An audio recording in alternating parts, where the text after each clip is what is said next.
airline pilot here. I was loading an approach on our FMS flying into Orlando one afternoon. The fixes on the screen were nowhere in the ballpark that was written on our charts. I read the fixes off, and there was a cryptic message built in that read something like, "Don't you wish you knew what this means?" And I showed the captain. We both had no idea what we were looking at, so I reloaded the approach. All of the normal fixes for the runway appeared, and I couldn't duplicate what we saw earlier. It was like a virus was inside the FMS.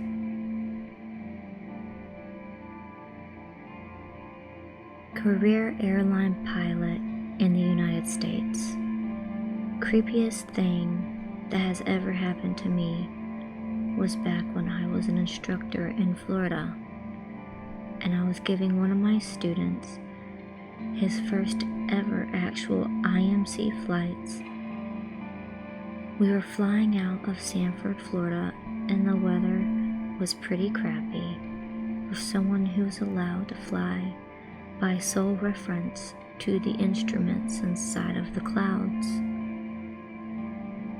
It was nighttime, and we were coming back from shooting an approach into Orlando Executive Airport when over the emergency frequency of 121.5, we heard someone eerily say, "Hello?"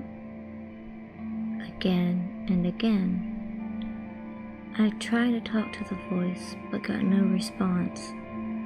Turns out that it was a girl who had stolen a plane from a local flight school she was training at and wasn't allowed to be flying it, and ended up crashing and killing herself that night. There's a ATC clip of it. I'll try to post it here.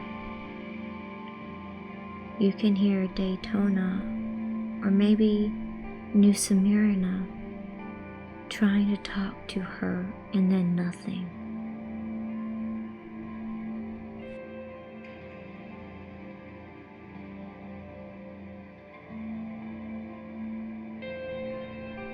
The plane I flew was a 34-seat turboprop commuter. While every other plane marker was using Pratt & Whitney engines, mine decided it used GE helicopter engines, the same engines that power the Black Hawk.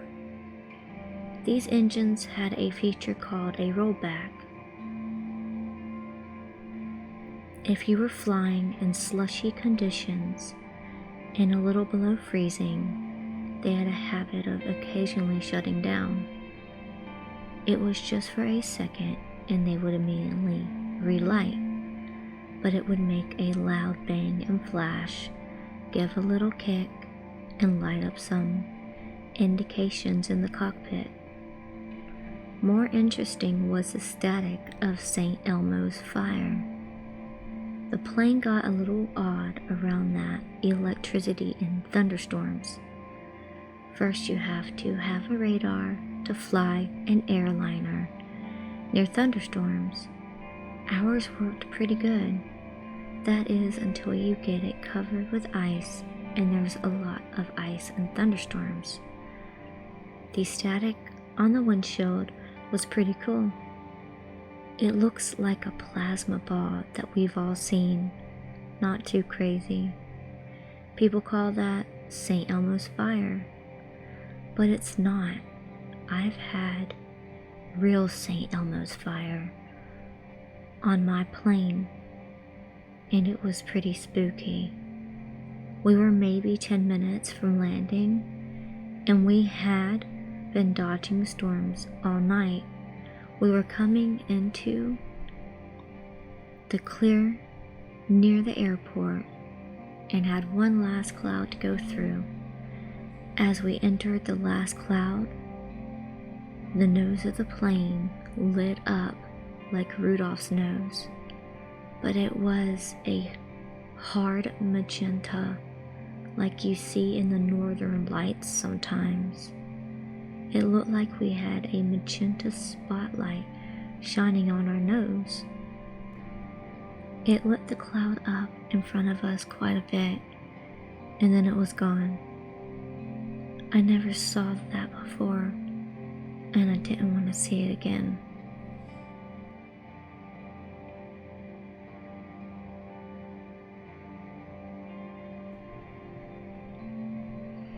One time, I flew a dead body in a body bag by myself at night. Dead guy groaned and jerked pretty hard about 10 minutes into the flight. He was strapped down, so I don't know how much it would have moved if not restrained. Just kinda muttered under my breath and looked over my shoulder for the rest of the 25-minute flight. Pretty sure it was gases inside the corpse, brought out by the pressure change from ground to 3,000 feet up. But that was the most creepy thing I've ever had to go through.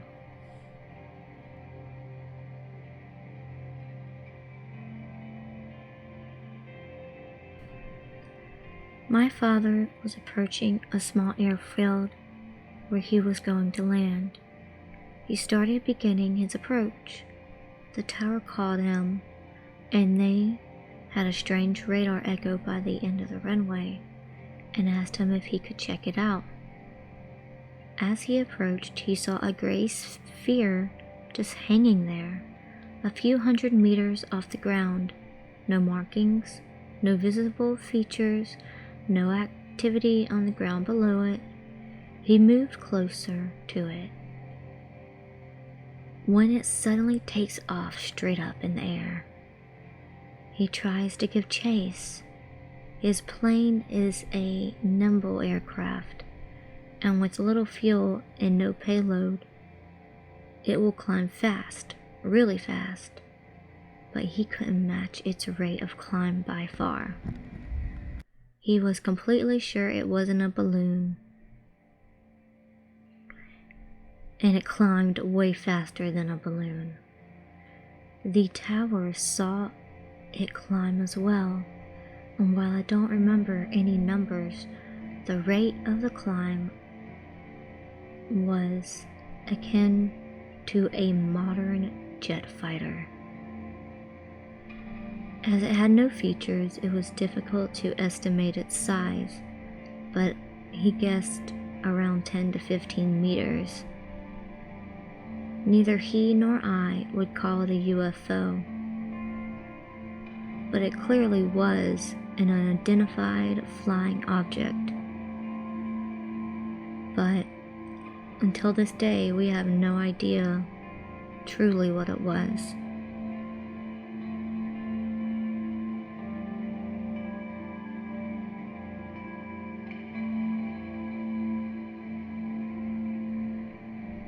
As a pilot, it's confusing flying low level at night.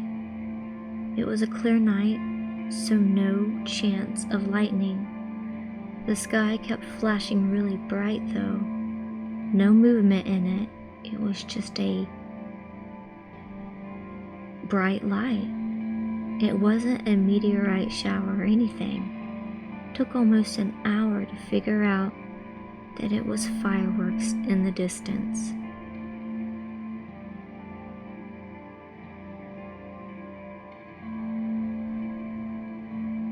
I was flying and missed a point on my nav. I was lost. And it's the worst. Creepiest feeling you can ever have while flying. You can see where you are. You see forest, crops, villages, but you check your map and you have no a thin clue of where you are on the map. I was sweating my socks off. I knew I had 2 hours of fuel left and started trying to triangulate my position with landmarks by comparing them with my map, but ended up climbing up so that the terminal would see me on their radar. They vectored me to my destination airport and recognized the landscape 15 minutes later. I will avoid getting lost again because it was the worst feeling of my life.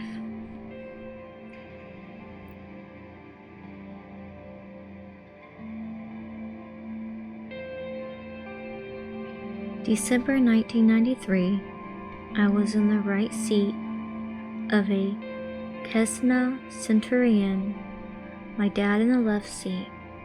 We were on short final into Orange County Airport, and we were landing not long after a 757. Suddenly, at about 200 feet, we hit wake turbulence from the 757, and the plane rolled 60 degrees to the right. Quick reflexes corrected the roll, and we landed without incident, other than the change of my undershorts. A few days later, a jet carrying the president of the In-N-Out Burger was in the exactly same place in the same situation following a 757, got caught in the wake of the turbulence and crashed into the intersection short of the airport, killing all on board. The incident and the later crash served to put up a huge exclamation point on the caution wake turbulence warnings heard over the radio.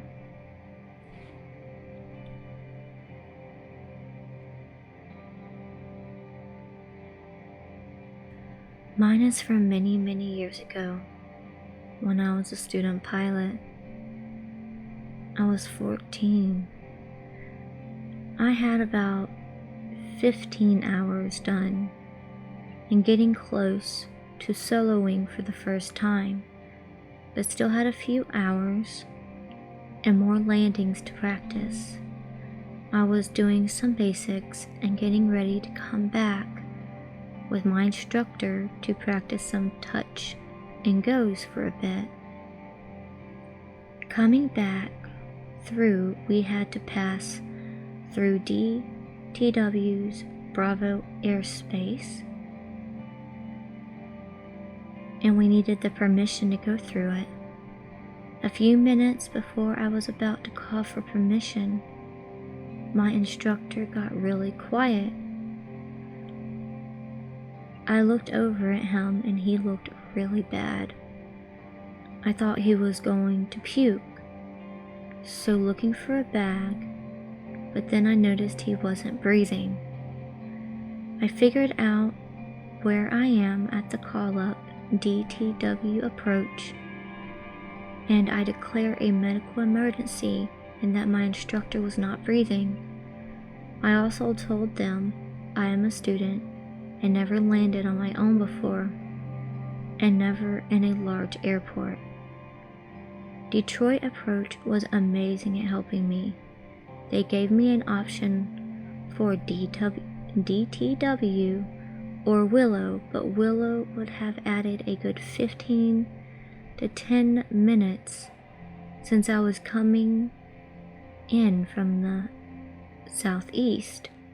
Opted for DTW, and they were great at giving me vectors while also getting the big jets out of the way.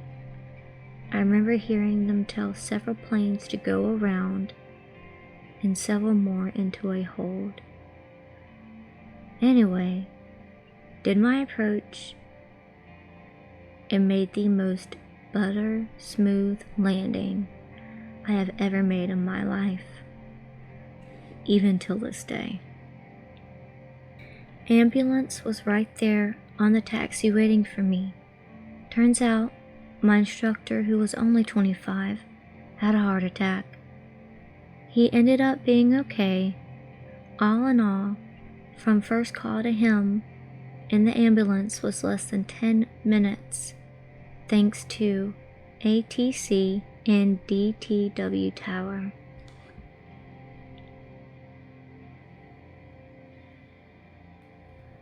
I was in the process of getting my PPL, private pilot license, and I was flying circuits solo.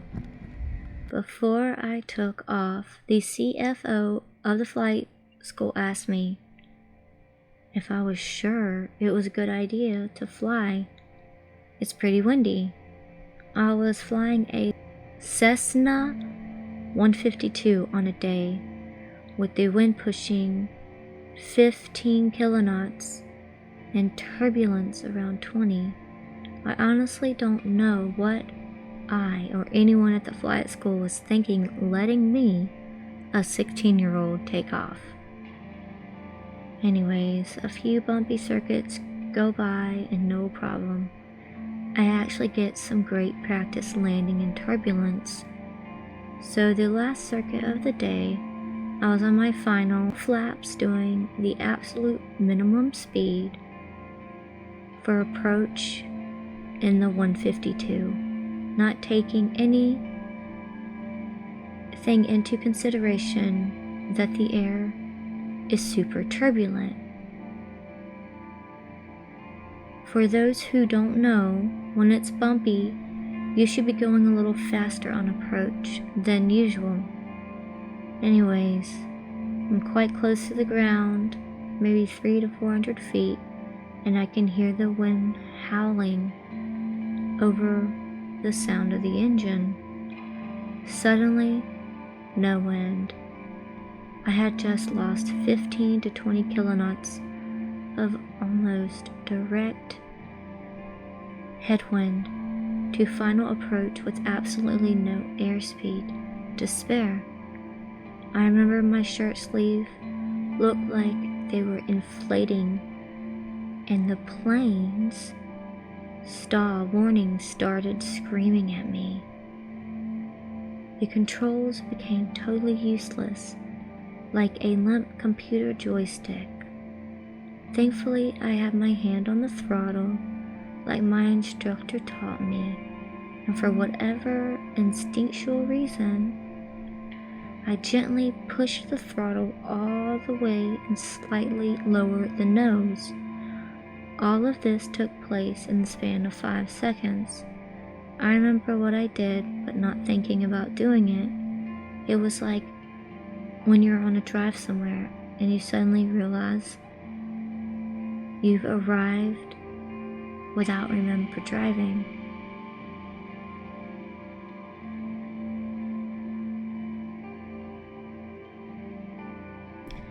There is a radio frequency we all are required to monitor. It's called GUARD. It's for emergency use and is designed for maydays and for air traffic control to reach aircrafts that have lost radio contact or to relay messages from aircraft to aircraft. Every day, the frequency is abused. You will hear hundreds of professional aviators meowing, yelling obscenities to each other, and making fun of one airline or another. Oftentimes, what will start is some poor guy accidentally transmitting his PA announcement to passenger on the GUARD frequency.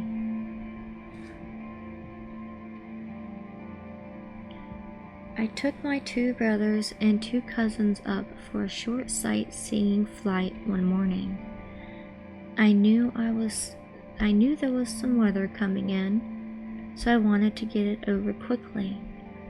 About 20 minutes in, I noticed the clouds getting worse and then some lightning off in the distance. Definitely time to head back. Heading back, radioed my intentions, uncontrolled airport but with an FBO, and someone radioed back with the current winds. It didn't compute what they said. The retrospect, I should have asked for clarification. In retrospect, I should have asked for clarification. Get back to the airport, and as I'm on my final, I realize just how bad the winds are. Having a hard time keeping on center line and eventually going around to the first try. But now I'm starting to sweat bullets and planning on rerouting if the next attempt doesn't go well. I make sure to turn the intercom off so my cousins in the back can't hear how panicked I'm becoming. Though I did keep my cool through the whole thing. On second attempt, I got the rubber pegged to the left and managed to keep the wheels on the ground safely. I taxied to park, shut down, jumped out, and started shaking with adrenaline and let out a huge sigh of relief. Cousins had no idea what just happened. It was just an exciting flight for them. My brother kind of knew what was going on, and I let him in on it, what I was thinking later. Apparently, I had an audience of guys from the FBO watching me as well, probably yelling at me to go somewhere else. I'm honestly surprised sometimes I manage to landing with no incidents, especially since that was basically my first crosswind landing.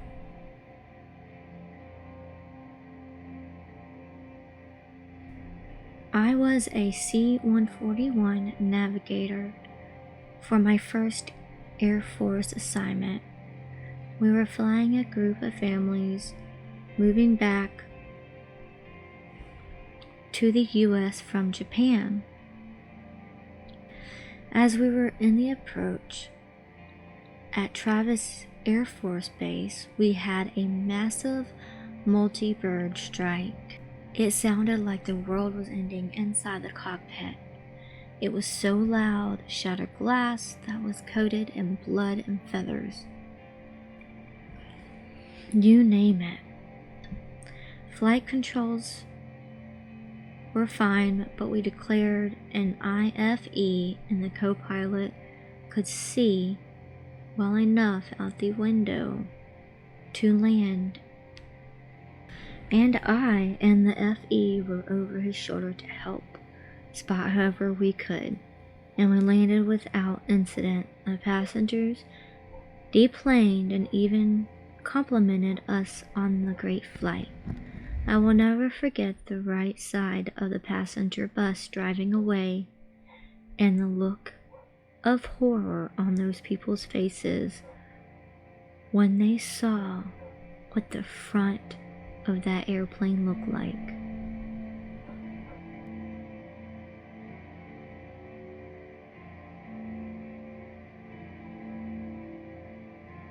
Flying a 172 to Henderson, Nevada a few years back, flying out over the desert maybe an hour south of Henderson at 7,500 feet with two instructors on board. One was mine and one was another student's, and we were dropping the other one off in Nevada. Suddenly, we hear a gigantic bang. We all look around, very confused, and glanced at the instruments as well as the outside surface of the airplane. Nothing seemed to be amiss. We figured it might be a bird strike on the landing gear or something. When I landed at Henderson and jumped out. When I landed at Henderson and jumped out, I found that one of the 2 exhaust pipes below the engine had fallen off mid-flight. The bang was likely the pipe hitting the gear on the bottom of the cowling.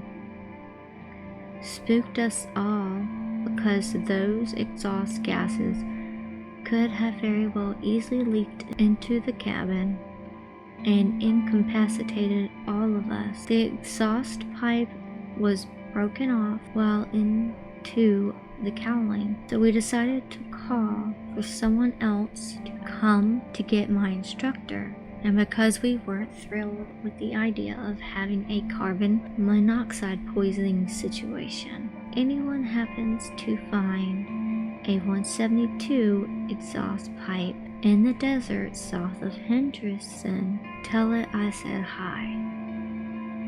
I was flying some XC on a glider and noticed sun reflexes. Took closer look and saw a disc-shaped silver object. I changed course to check it out. It was determined how far and big it was, and no longer I flown, the more scared and curious I was. I was nervously hearing into static from radio and looking at GPS because the electronic devices are supposed to be affected by UFOs. A couple minutes later, dish-shaped object happens to be small metallized film helium balloon that just floated horizontally at 4,000 feet in the air with printed side on bottom and silver on top. End was slightly disappointing, but whole experience was fun. I was giving a ride to a friend. It was late in the day and the sun was going down. The airport was heading towards about 15 nautical miles away. I was giving a ride to a friend, but it was on the other side of the large body of water. We taxi up to the run-up and test the engine like I do every flight. Every time seems to look fine. Everything seems to look fine and normal. I taxi onto the runway, make my final checks, and before proceed to take off. At that point, I detect a small unusual vibration. I brushed it off like it was nothing. Small old planes vibrate all the time, I suppose. As I'm climbing out, I'm looking at the tachometer and glance down to the oil pressure, and it's measuring low. I decide to turn around while still in the airport airspace for the departure airport, rather than riding it over the lake. We're at about 800 feet in the air when the oil pressure falls below allowable limits. At this point, I'm freaking out in my head because shit, I'm getting real too fast. My passenger doesn't know anything is up because I'm not saying anything. The thing I need is some guys freaking out while I was trying to land the plane without a usable engine. I calmly tell him, we are turning around. My assumption is that I'm hissing oil and I'm at the risk of fire. So I get on the Unicorn airport radio frequency and declare emergency landing. The others in the pattern exit and I end up doing right traffic to final. I pull the throttle to prevent fire as I turn base to final while keeping enough airspace to keep from stalling and crashing. I end up doing the approach too fast and landed the airplane on the last 500 feet runway, nearly running off the end. I pull into the taxiway and shut the engine down. Turns out I had lost my engine during takeoff, and my passengers had no clue to what was going on. We have come to an end. Please like, subscribe to my channel, and remember, It's scary out there.